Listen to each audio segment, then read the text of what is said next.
Bienvenue à la 10e capsule sur la série de la géométrie du triangle. Donc ça se trouve être la troisième qui concerne la trigonométrie. Dans cette capsule vidéo, on va s'intéresser à la recherche de mesures dans un triangle quelconque, donc un triangle qui n'est pas rectangle. Alors bien que les rapports trigonométriques ont été définis pour les triangles rectangles, il est possible de déterminer des mesures manquantes dans un triangle qui n'est pas rectangle. Et ça sera extrêmement pratique parce que bien que les triangles rectangles sont très, très répandus, on a des situations qui sont généralisées. Alors, c'est ce qu'on va faire ici. Donc, on commence comme ça en disant ça. Donc, les rapports trigonométriques sont définis pour les triangles rectangles. Ça va rester comme ça. Il faut procéder autrement pour déterminer des mesures dans les triangles quelconques. Selon les informations disponibles, on va soit utiliser la loi des sinus ou les lois des cosinus. Les lois des cosinus, on va voir que ça s'appelle le théorème d'Al-Kashi. On va voir ça un petit peu plus tard. Alors, commençons. Donc, on dit que la loi des sinus, alors ici, on a un triangle quelconque. Alors, ce n'est pas un angle droit qui est ici, c'est vraiment un angle quelconque. Obtus ou aigu, c'est pas grave. Alors, on va voir qu'il faut le traiter différemment selon le cas. On dit que la loi des sinus est indiquée lorsqu'on a une relation entre deux côtés et leurs angles opposés. Alors, n'oublions pas que le sinus, c'est la mesure du côté opposé à l'hypoténuse. Bon, bien sûr, dans un triangle quelconque, il n'y a pas d'hypoténuse. On va voir dans la prochaine capsule vidéo, je vais vous démontrer la loi des sinus. Pourquoi, finalement, la loi des sinus est là. Comment est-ce qu'on y arrive en partant de ce qu'on sait sur le sinus? Bien, pour l'instant, on va chercher à la comprendre. C'est le but de la vidéo, comprendre la loi des sinus. Donc, ça nous prend des relations entre deux côtés et leurs angles opposés. On peut déterminer une mesure manquante quand 3 des 4 mesures sont connues. Alors, ce qu'on va faire, donc je vais commencer par énoncer la loi des sinus. Alors, dans le triangle qu'on a, là, j'ai encore pris les sommets ABC avec leurs opposés petit a, petit b, petit c, comme on fait d'habitude, mais comprenez que ça peut être n'importe quel sommet, puis on va juste s'adapter à la situation. Donc, en général, on va dire que le sinus de la mesure d'un angle, vous souvenez-vous qu'on va utiliser, par abus de langage, on va dire que c'est le sinus de l'angle A, bien que c'est pas comme ça qu'il faut l'écrire, mais ça va plus vite. Alors, sinus de l'angle associé au sommet A, par rapport à son côté opposé, qui est petit a, est égal au sinus de l'angle associé au sommet B par rapport à son côté opposé, qui est petit b, et qui est égal aussi au sinus de l'angle associé au sommet C par rapport à son côté opposé, qui est petit c. Comprenez que par la propriété les propriétés des proportions, bien sûr, on peut inverser tous les rapports. Alors, si vous le voyez écrit comme ça, ou vous préférez qu'il soit écrit comme ça, grand bien vous en fasse, c'est vraiment équivalent. Voilà. Donc, un ou l'autre, c'est pas grave. Alors, comme on a dit, la loi des sinus, c'est une question d'opposé. Alors, si on examine que ce soit celle-là ou celle-là, vous comprenez que c'est équivalent. On dit que le sinus de l'angle associé à A sur petit a, là, son opposé, est égal au sinus de B sur petit b, sinus de C sur petit c. Donc, ça dépend vraiment de ce qu'on a. On ne sera pas obligé de tout connaître du triangle. Si on connaît tout du triangle, c'est sans intérêt. Mais ça va nous servir à résoudre un triangle lorsqu'on aura cette configuration-là. Voyons un premier exemple. Que voici. Donc, on désire déterminer la valeur de θ. Et θ, on le voit ici, il est associé au sommet V de ce triangle obtusangle. On le voit déjà, c'est un triangle obtusangle. On connaît un angle ici associé au sommet U, donc c'est l'angle VUW, qui mesure 21 degrés. On connaît la mesure de son côté opposé, qui est 41 mm. On connaît le côté UW, qui mesure 74 mm. Et c'est ça, on désire déterminer la mesure de cet angle.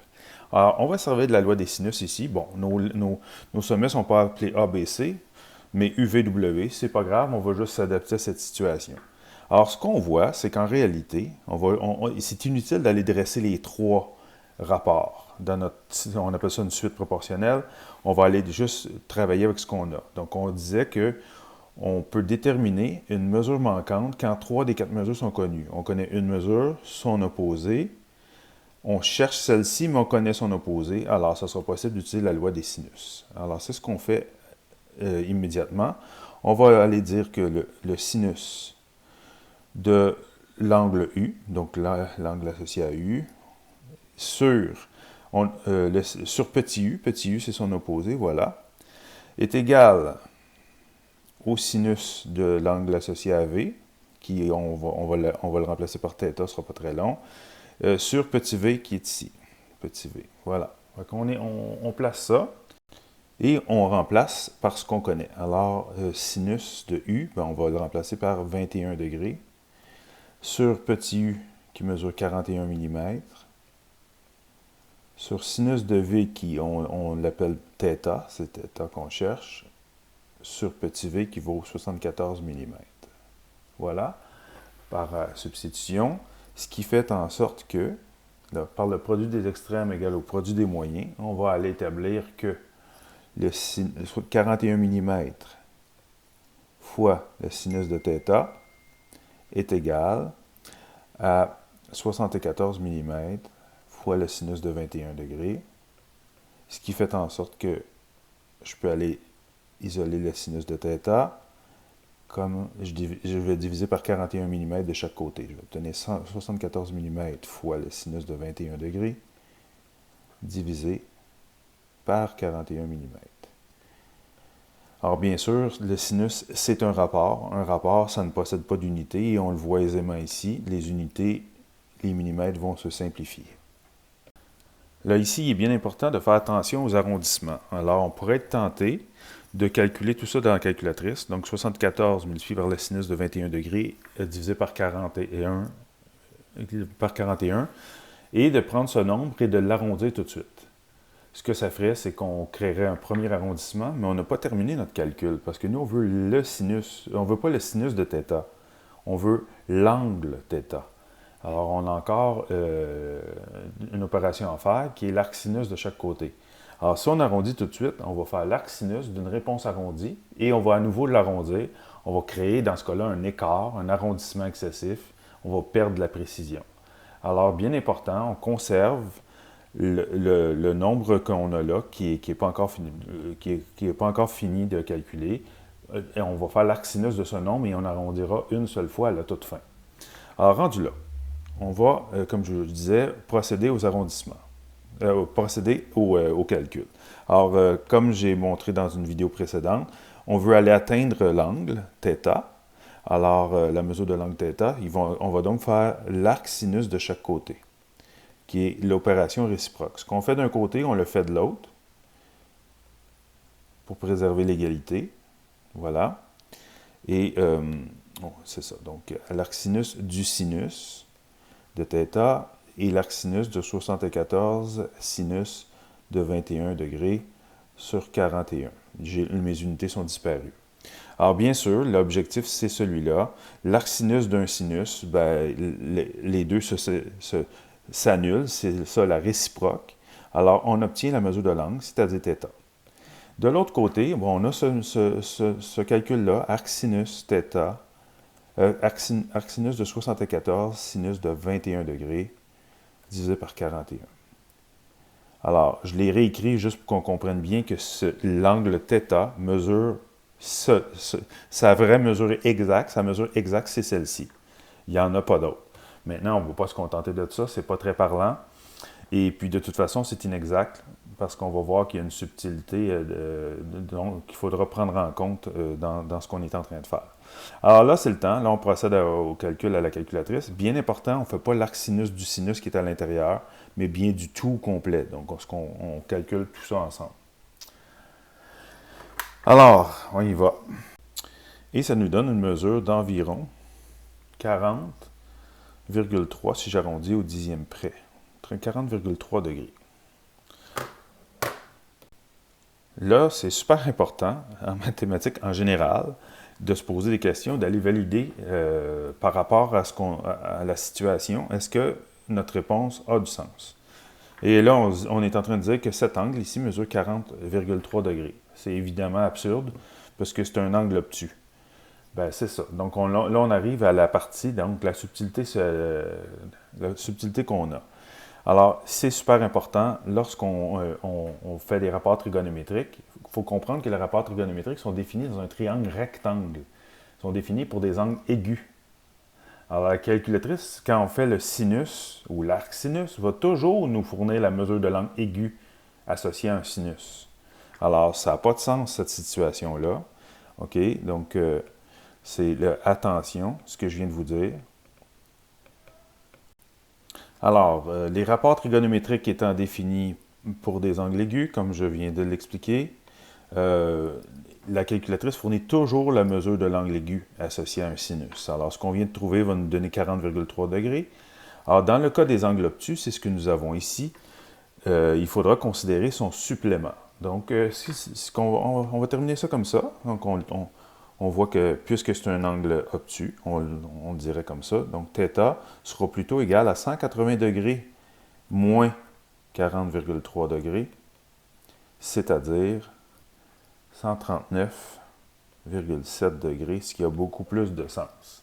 Alors, voilà pour le premier cas, comment on détermine un angle dans un triangle quelconque à l'aide de la loi des sinus. Deuxième exemple, dans un instant. Alors, dans ce deuxième exemple, on a un triangle STU obtusangle, tel que décrit ici. Et puis, on désire déterminer la mesure du côté TU, sachant la mesure de l'angle ici, qui est 100 degrés, celui-là 48 degrés, et le côté ST 135 cm. Alors, comme on disait tout à l'heure, il suffit de connaître 3 de 4 mesures et d'avoir une relation d'opposé pour pouvoir appliquer la loi des sinus. Là, ici, on observe que 48 degrés, l'angle mesurant 48 degrés, on connaît son opposé. Par contre, l'angle de 100 degrés, on ne connaît pas son opposé. Et cet angle-là n'est pas connu, puis on cherche l'opposé. Toutefois, donc on est à un pas d'y arriver. Dans un triangle, la somme des mesures des angles intérieurs donne 180 degrés, donc il est évident que cet angle, il est facile à trouver cet angle. C'est ce qu'on va trouver en premier lieu, puis après ça, on va avoir la relation d'opposé qu'on a besoin pour la loi des sinus. Alors, premièrement, commençons comme ça. Donc, on va dire que, voyons, S, l'angle S, qui est la mesure en réalité de TSU, de l'angle TSU, égale à 180 degrés moins les deux autres mesures, c'est-à-dire 100 et 48 degrés. Ce qui va nous donner finalement un angle de 32 degrés. Alors que je vais aller écrire d'une autre couleur parce qu'on a déduit cette mesure. Voilà. 32 degrés. Alors comme je vous disais, on a la relation d'opposé qu'on a besoin pour avoir la loi des sinus. Et ce qu'on va appliquer immédiatement, on va dire que le sinus de S sur son côté opposé, petit s, est égal au sinus de U sur petit u. On n'a pas besoin de t ici, il ne viendra pas nous aider. Alors, sinus de S, on vient de déterminer que c'est 32 degrés. Petit s, c'est son côté opposé, c'est ce qu'on cherche. C'est la mesure de TU. Sinus de U, c'est sinus de 48 degrés sur petit u, qui est 135 cm. Alors, on a 3 de 4 termes qui sont connus, donc avec une proportion, on y arrive. Alors, on termine ça comme ça. Donc, on mesure de TU par rapport multiplié par la sinus de 48 degrés est égal à 135 cm fois le sinus de 32 degrés. On divise de chaque côté par le sinus de 48 degrés. On obtient donc une mesure de TU égale 135 cm multiplié par le sinus de 32 degrés divisé par le sinus de 48 degrés. Avant que je termine, une mise en garde encore, bien importante. Ici, il pourrait être tentant de simplifier des choses. Il faut comprendre que le sinus de 32, c'est un nombre. Alors, si vous le rentrez dans la calculatrice, vous allez le voir, cela est un nombre. Sinus de 48 degrés aussi, c'est un rapport. C'est un rapport, et ce rapport-là, on peut le calculer. Donc, le sinus de 32, si on le calculait tout seul, il donnerait 0,52991924, ainsi de suite. Donc, c'est un nombre, puis le sinus de 48 aussi.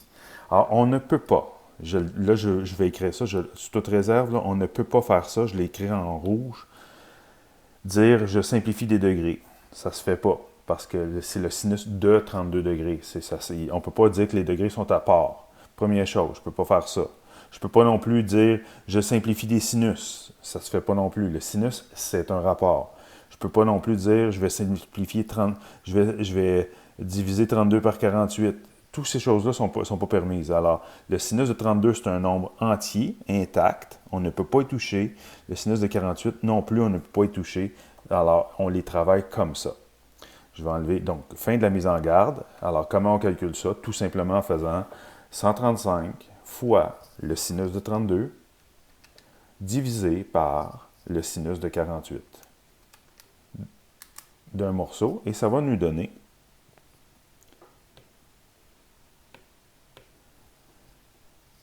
environ 96,27, si j'arrondis à deux chiffres après la virgule, centimètres. Et voilà. Et c'est ce qui met fin à cette capsule vidéo sur la compréhension de la loi des sinus. Dans la prochaine capsule, on va voir pourquoi la loi des sinus fonctionne, donc la démonstration qui permet d'y arriver.